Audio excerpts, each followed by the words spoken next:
Para você, mulher, pergunto nessa manhã: quando você estava como Sarai, quis ser mãe e não pôde mais, teve rede de apoio? Quando você estava como Agar, mãe novinha, cujo homem que lhe engravidou, omisso, você teve rede de apoio? Eu quero falar para você que está aqui nessa manhã.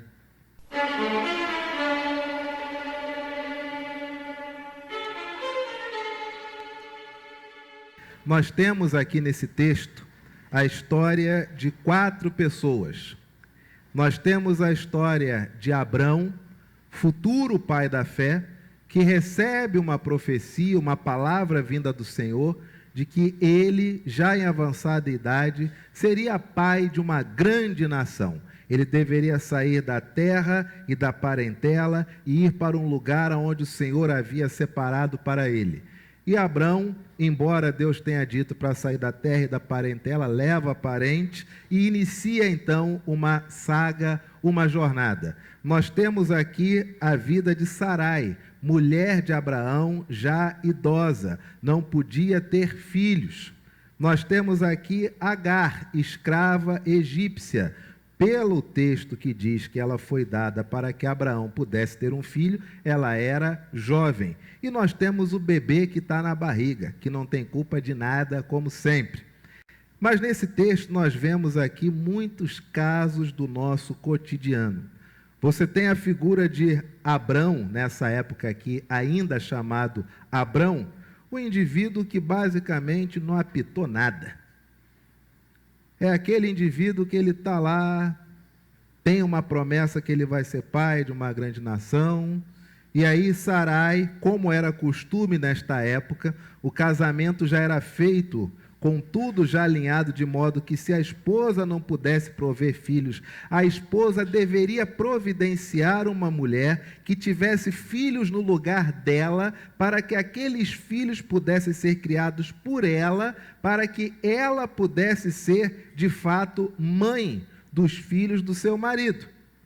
E aí Sarai então diz para Abrão, eu não posso ter filhos, então você vai ter que coabitar com uma das minhas servas, para que ela tenha filhos e esses filhos sejam meus. O que Abrão faz? Tranquilo. Aí Agar, que é egípcia, fica grávida. Talvez por ser muito jovem, por ser uma escrava, e pela primeira vez, quem sabe, galgar uma posição, finalmente uma posição na sociedade da época, ela faz com uma impetuosidade uma coisa que não se pode fazer. Ela começa a desdenhar da sua senhora, que era Sarai. E aí a gente tenta imaginar o que fora esse desdenhar. Será que ela dizia, ficou velha, ficou seca. Já eu, mais nova, a minha barriguinha começando a crescer. E vou parar por aqui pelo horário. Mas teriam mais coisas que ela podia ter falado para Sarai. Sarai então chega para Abrão e diz o quê? Ela engravidou, mas agora fica desdenhando de mim. Que Deus julgue entre você e ela o que aconteceu. O que o pai da fé diz? Ela continua sendo tua empregada, com vocês mesmo. Não foi isso que ele falou? Lê o texto aí, está aí, ó. Foi exatamente isso, ó. Não é porque ela está grávida de mim que ela deixou de ser empregada. E ela continua sendo empregada sua, não é minha não, é com vocês mesmo aí. E a palavra do Senhor diz que Sarai humilha, maltrata. No texto original, é um maltratar, aliás, não humilha, ela é um maltratar que dá até indícios, pelo termo original, que possa ter acometido até alguma circunstância física. E aí, então, essa mãe, essa jovem gestante, sai. e vai para o deserto. Você tem aqui a figura de duas mulheres que talvez representem algumas mulheres que estão aqui nesta manhã. Você tem a figura de uma mulher mais jovem, que literalmente é escrava. Ela o tempo todo tem que obedecer ordens de uma mulher mais velha. Talvez nessa manhã você esteja achando o seu emprego, o seu cargo insuportável. Você achava que porque a sua patroa é uma mulher, você seria um ambiente onde haveria sororidade. Onde uma vez que é um ambiente feminino, você talvez encontrasse muito mais apoio para as suas demandas, para as suas questões, ou tão somente para trabalhar. E você às vezes enfrenta na figura de uma outra mulher uma inimiga. Ao passo de que talvez você, que está aqui nessa manhã, mulher, ainda não é mãe, ou tentou ser mãe e não pôde.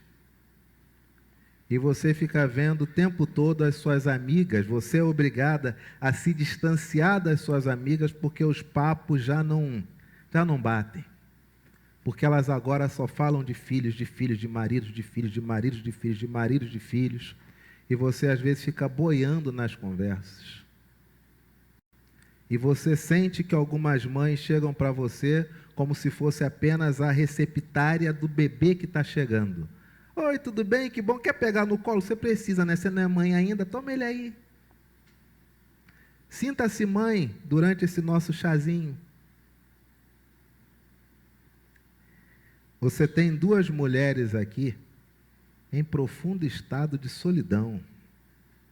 Você tem a mulher mais velha que tem tudo, mas ela sente que não tem nada, porque ela vai morrer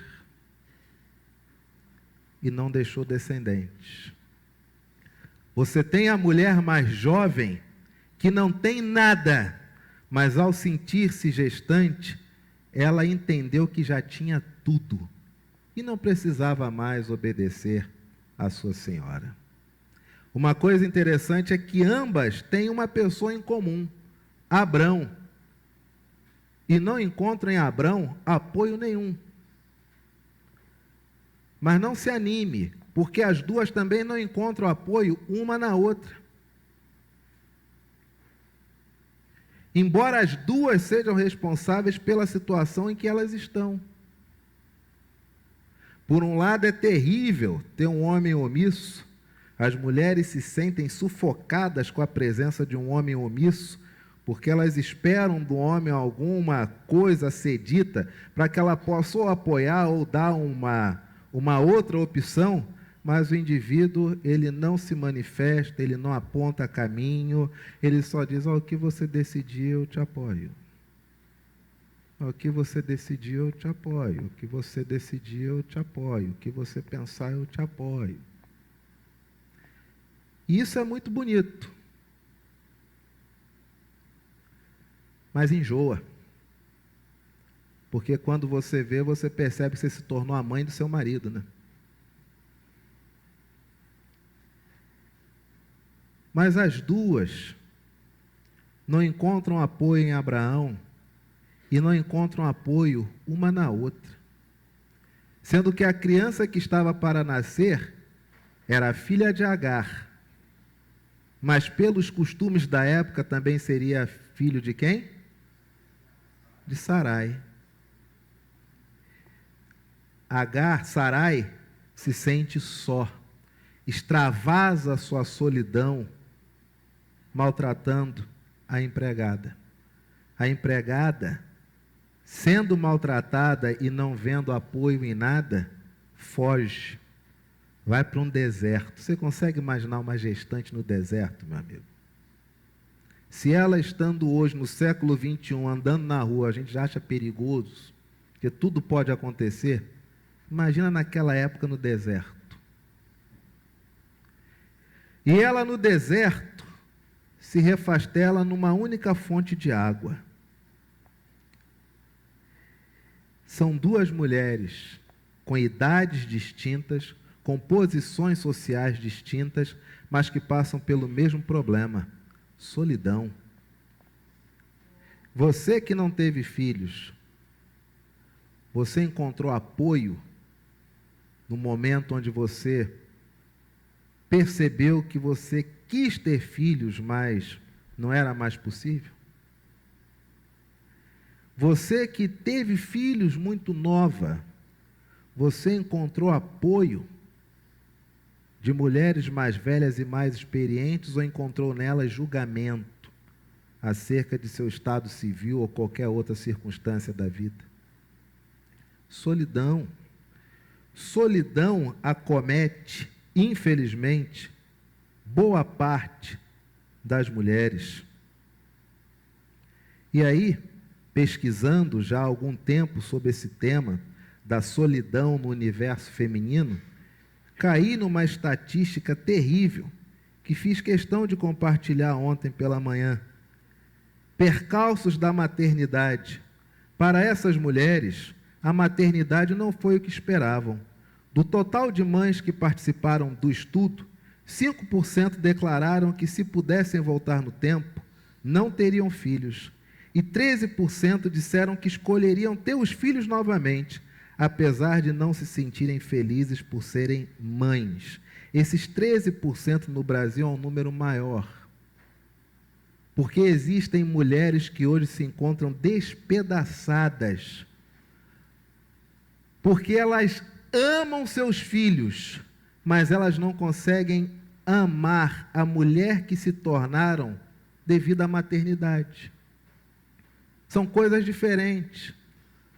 A criança, meu Deus, é maravilhosa, mas a mulher está muitas vezes insatisfeita com o corpo que ficou depois da gestação. Está insatisfeita pelas demandas que ela agora tem que executar e não pode mais, porque a criança necessita de atenção full, atenção o tempo inteiro. Ela não desgosta da criança. Criança é tudo para ela, mas ela não gosta do que ela tornou-se. Mas isso é bonito falando aqui, no ambiente refrigerado, plateia consciente, todo mundo QI acima da média. Isso é mole.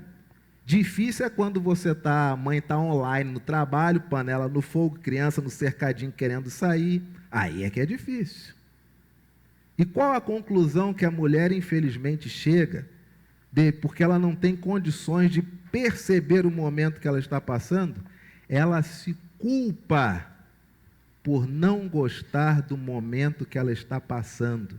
E ela acha que ela é uma pessoa má porque não gosta de ser mãe. Mas ninguém explica para ela que ela não é má. Não é que ela não gosta de ser mãe, ela só não gosta deste momento que ela está atravessando. Não tem nada a ver com a criança, não tem nada a ver com o marido, só tem a ver com o estado que ela encontra-se, que para ela não era o que ela idealizava. Por exemplo, boa parte das mulheres idealiza brincar com a criança e não sentir cansada. Mas isso é possível? Você levar a criança na Quinta da Boa Vista. É um desafio, meu amigo.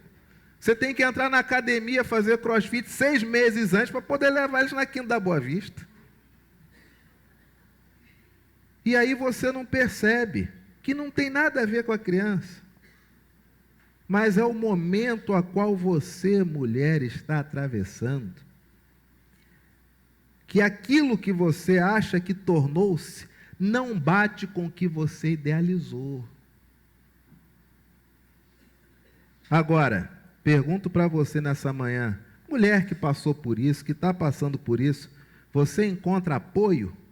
Você encontra um ambiente para externar isso?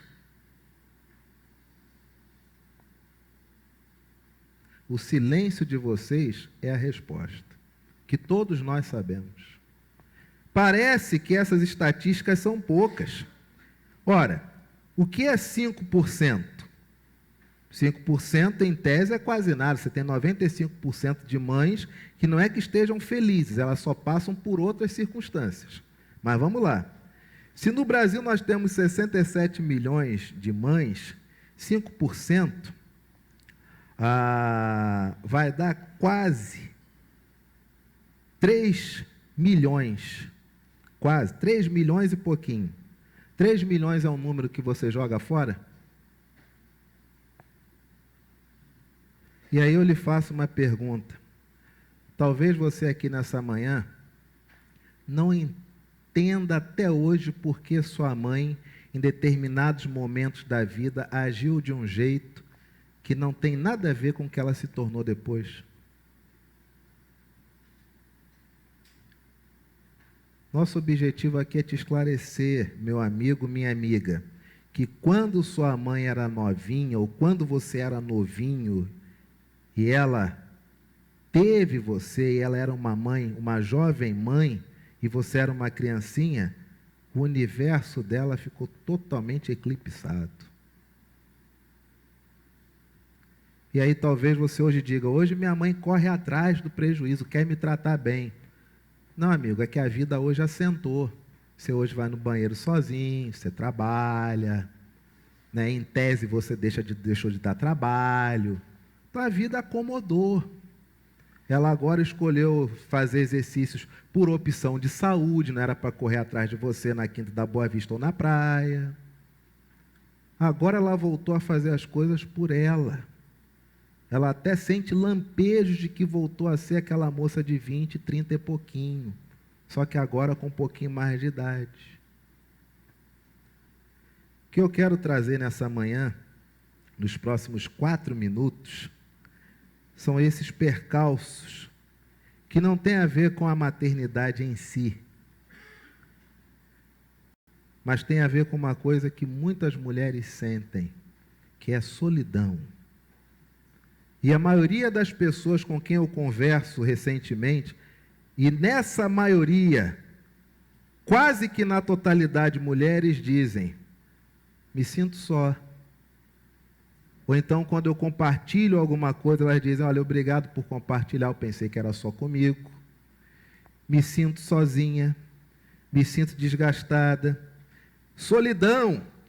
No Brasil, inclusive, um artigo, esse sentimento tornou-se recorrente para metade da população, segundo dados da pesquisa Perceptions of the Impact of COVID-19, realizada pelo Instituto Ipsos, com pessoas de 28 países e divulgada em 2021.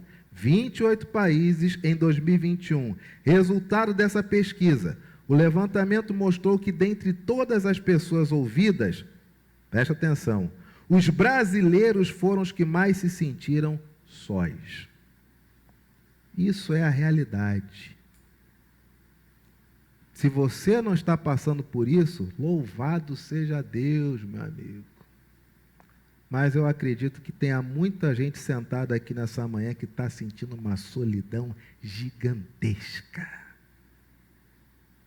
Se a solidão era na época da pandemia, como essa pesquisa aqui em 2021, parece que em 2023 piorou, porque tudo voltou ao normal e a gente continua sentindo só.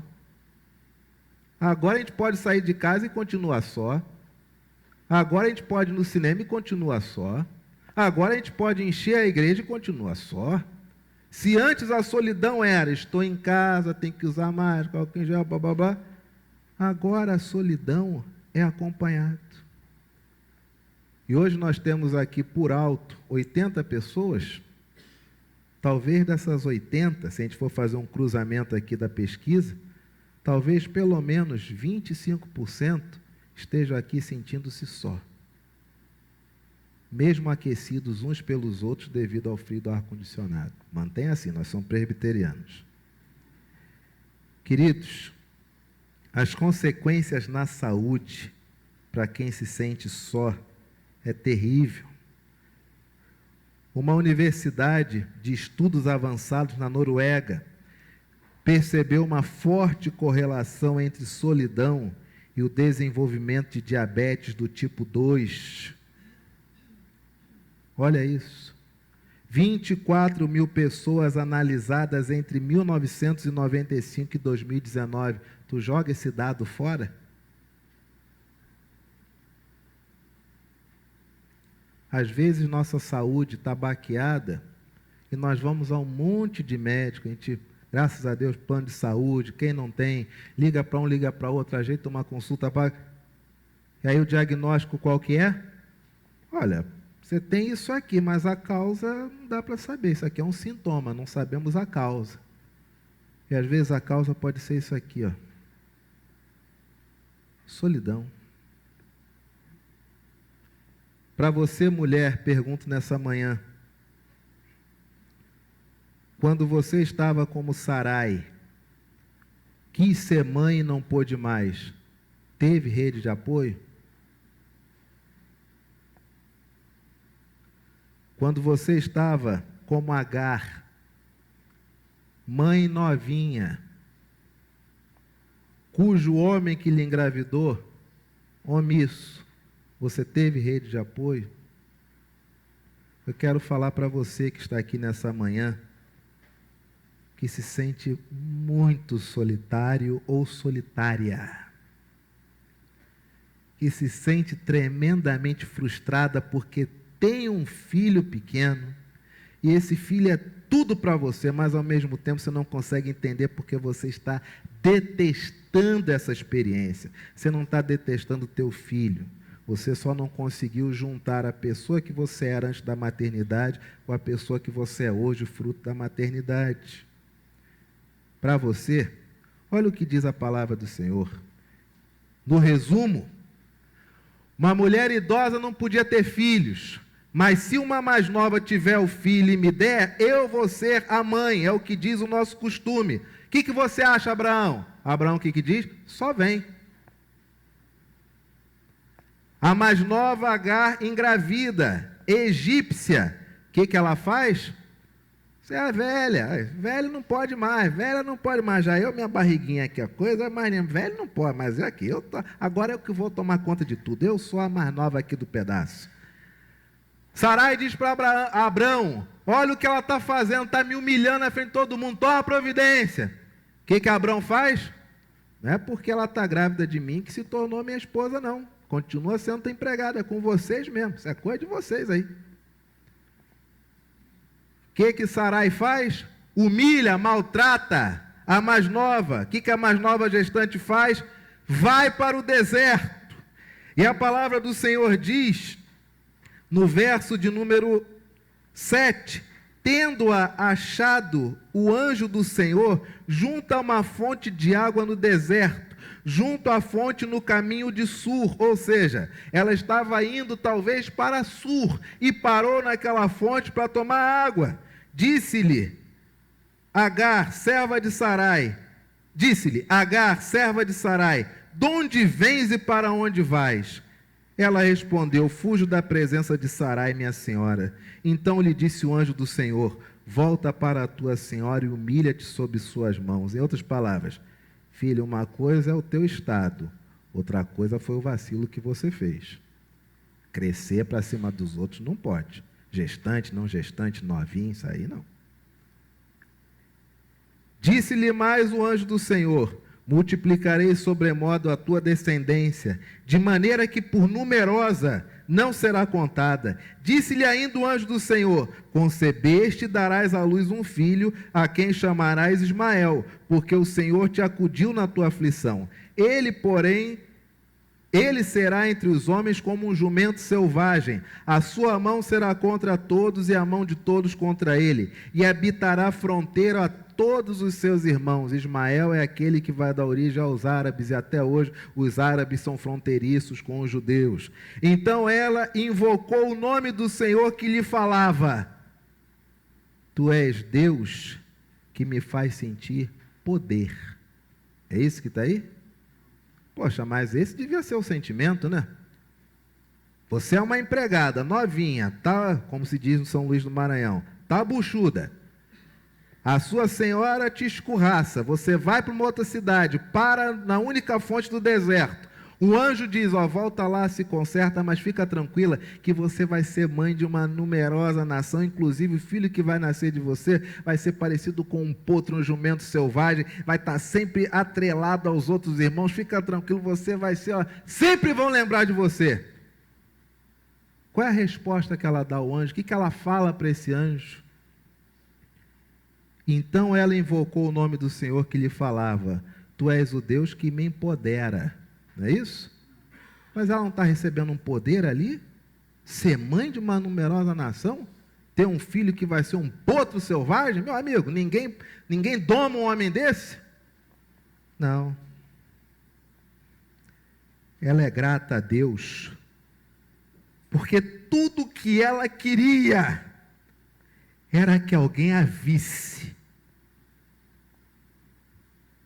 E o que ela diz para aquele anjo do Senhor: Tu és um Deus que vê. Troque o empoderamento pela visão do Senhor na sua vida, minha irmã. O verdadeiro estado de graça é quando você é uma mulher discípula de Jesus, que você tem a plena convicção de que não importem os momentos da sua vida, o teu Deus, Ele te vê. Existe sensação melhor do que essa? O que é isso? É saber que não se está só. Tu és Deus que vê, pois disse ela: Não olhei eu neste lugar para aquele que me vê? Que coisa mais linda. Uma mulher que percebe, cai a ficha nela, que o tempo todo Deus a vê. Você, mamãe novinha, você, mamãe mais velha, tanta mãe idosa que passa ainda tanto percalço por causa de filho, filho com 40, 50, 60 anos, ainda chato, ainda ignorante, ainda... Os indivíduos que não têm a capacidade, filho ou filha, a mulher velha de 40, 50, 60 anos, quem dá dor de cabeça para a velhinha de 70 e 80, meu amigo, ainda são transtorno. Parece que não aprenderam nada, se tornaram pais, têm filhos, mas ainda assim ainda querem machucar, espizinhar o pai idoso, a mãe idosa. Sabe o que a palavra do Senhor diz para você nessa manhã? O teu Deus é um Deus que te vê. Nada está passando oculto aos olhos do Senhor. Não pense você que você está sozinha não, minha irmã, ou meu irmão, mas não está mesmo. Você não está sozinho. Deus está te vendo. E você está em uma comunidade de discípulos. Mães, jovens mamães, não se calem nas suas necessidades. De forma alguma, nem se sintam pré-julgadas. Eu nem vou falar porque vão pensar isso. O problema é de quem pensar besteira. E um grupo tem sempre uma que diz: eu te entendo. Você não precisa de multidão. Você só precisa de uma pessoa.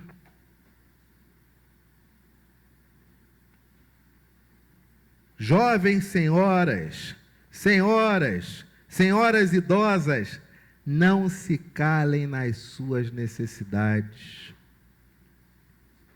De forma alguma. Vocês estão em um ambiente onde as pessoas professam a mesma fé. Ah, pastor, mas tem gente e gente. Amigo, se eu for falar isso para você também, não fica nenhum de nós dois.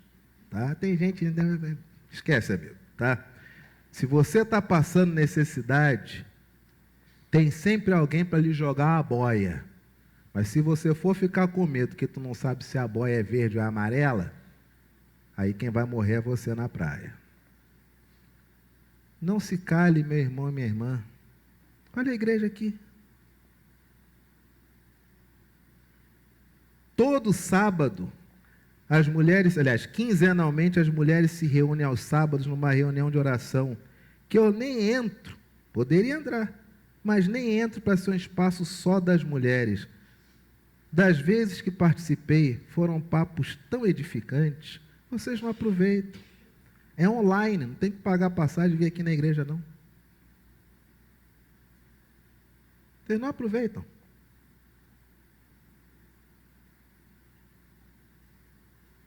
Nós temos meninas aqui cujas mães se sentem cansadíssimas e tem tantas jovens senhoras e idosas que dariam tudo para levar essa criançada para passar uma tarde, um sábado nas suas casas.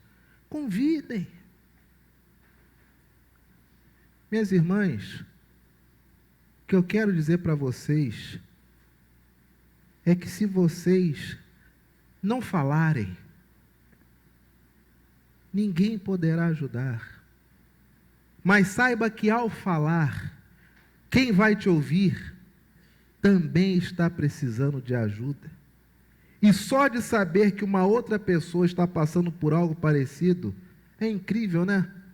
A gente já começa a perceber que o problema não é conosco, mas são as circunstâncias da vida. Naquela saga toda de adoção, quantas vezes a Ana Lúcia via com um papo na fila dos cumprimentos? Olha, o caso do Guilherme foi assim, foi isso, isso e isso. Olha, antes passei por isso, isso e aquilo outro. Meu Deus, eu e Gleice, nos sentíamos só? Não, porque tinha gente que compreendia. A igreja toda orava. Não se sinta pré-julgada, minha irmã, de forma alguma. Aqui é um lugar que pré-julgamentos não nos cabem, porque todos nós queremos ser tratados no Evangelho. E nós vamos até onde o Evangelho nos permite agir. Mas não se cale, porque você não está só. E a palavra do Senhor diz: Tu és Deus que vê, pois disse ela, não olhei eu neste lugar para aquele que me vê? O Senhor está te vendo, minha irmã. Deus não dorme. Você acha que Deus não está vendo tudo o que está acontecendo na tua vida? Você acha que Deus não está vendo tudo, todo o processo pelo qual você está passando? Se Deus está vendo você, e se você está falando com Deus, encare esse domingo de manhã com uma resposta às suas orações. Você não está só. Você faz parte de uma rede de apoio, de uma comunidade de discípulos de Jesus, chamada Igreja Presbiteriana da Tijuca. Não passe por sofrimento nenhum sozinha. E você, meu irmão, seja homem, marque para conversar com o seu pastor. Não sofra sozinho, de forma alguma, e nem pense em fazer o que muitas vezes você pensa em fazer, porque quando a mulher sofre, ela tem receio do julgamento das outras, mas ainda assim ela consegue construir uma rede de apoio, porque ela extravasa. O homem fica calado, calado fica, e nós temos um mês que é o Setembro Amarelo, onde no Setembro Amarelo, se nós observarmos os índices, mais de 60% dos casos de pessoas que tiram a própria vida são de homens. E desses homens, a maioria tirou a própria vida porque sentia-se só. Não faça isso, meu irmão. De forma alguma. Você tem uma igreja, você tem uma comunidade de discípulos, você tem homens que podem ombrear com você. E aqui nessa igreja ainda existem pessoas que têm o ministério de encorajar pessoas, o que está escasso na praça hoje em dia. Meu irmão e minha irmã, quero orar com você. Quero pedir que você se coloque de pé, para que nós possamos orar. Nós queremos orar por você, que nessa manhã percebeu que que você não está só. Você não está sozinho. Você acha que a vida do pastor é um mar de rosas porque ele é pastor?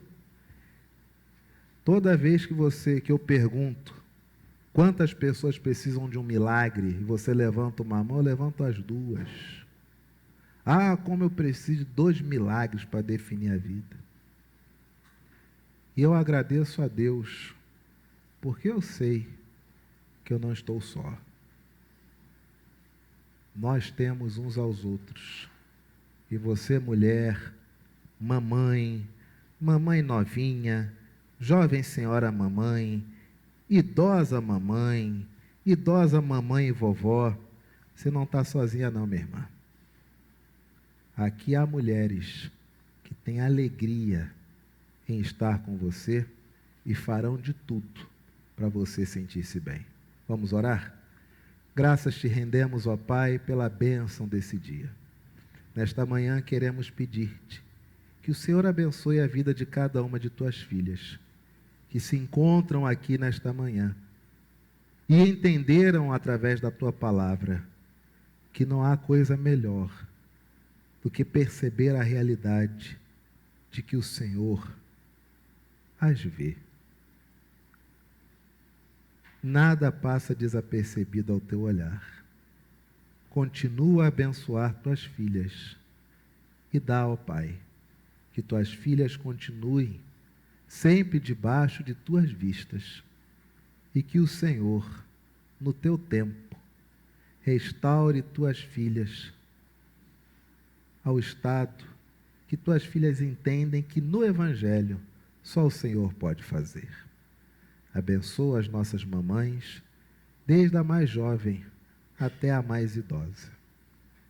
E muito obrigado, porque esta igreja, a cada ano que passa nesses 56 anos de organização, consolida-se como uma igreja, onde pessoas vêm e vão e se sentem amparadas pelo Senhor.